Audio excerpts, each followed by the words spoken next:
أعوذ بالله من الشيطان الرجيم بسم الله الرحمن الرحيم فاسألوا أهل الذكر إن كنتم لا تعلمون আল্লাহ তাআলার মেহেরবানিতে আশা করি আপনারা সব ভালো আছেন আর আল্লাহ তাআলা আমারও ভালো রাখছেন। আজকে আপনারা সামনে নামাজ সম্পর্কে একটা মাসলা তুলে ধরতাম স্যার, যে আমরা যখন জামাতে নামাজ পড়ি তখন অনেক সময় বেখিয়ালির মধ্যে আমরা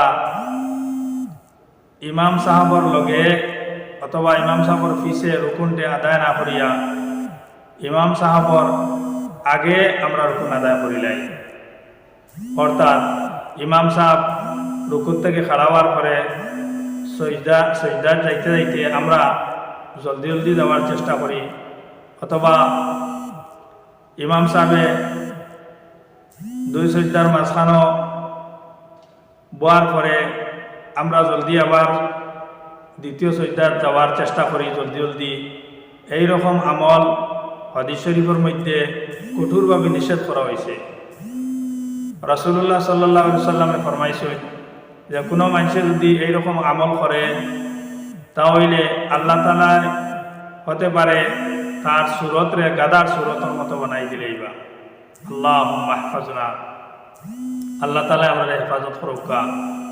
ওটার লাগিয়া জমাতে নামাজ পড়ার সময় আমরা এই কথা খুব খেয়াল রাখতাম যে হয় ইমামর সঙ্গে সঙ্গে আমরা রুকুন দিয়ে আদায় করতাম, আর না হয় আমরা ইমামর পিছে আমরা রুকুনটা আদায় করিয়া যাইতাম, যাতে আমরা ইমামর আগে রুকুনটা আদায় করা না পড়ে এই দিকে আমরা বিশেষ করে খেয়াল রাখতাম।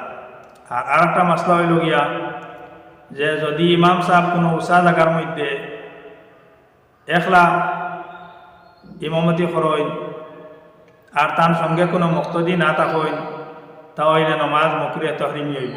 এই উঁচা জায়গা হইল গিয়া 1 ফুট অথবা 1 ফুট থেকে বেশি উঁচা যদি হয়, আর 1 ফুট অথবা 1 ফুট থেকে বেশি উঁচা যদি না হয় তাহলে নামাজ মকরুহ হইতো নাই। কিবা তো ইমাম সাহেবের লগে যদি একজন দুইজন মুক্তদি থাকেন আর বাকি মুক্তদি নিচা জায়গার মধ্যে থাকেন তাহলেও নামাজ মকরুহ হইতো নাই, অন্যথায় নামাজ মকরুহ হইব। আর এই মকরুহ তাহরিমি হইব। এই নামাজ যে আদায় করা হইব এই নামাজটা মকরুহ তাহরিমের সহিত আদায় হইব। আল্লাহ তাআলা আমরা সঠিকভাবে নামাজ পড়িবার তৌফিক দান করুক। আল্লাহুম্মা আমিন।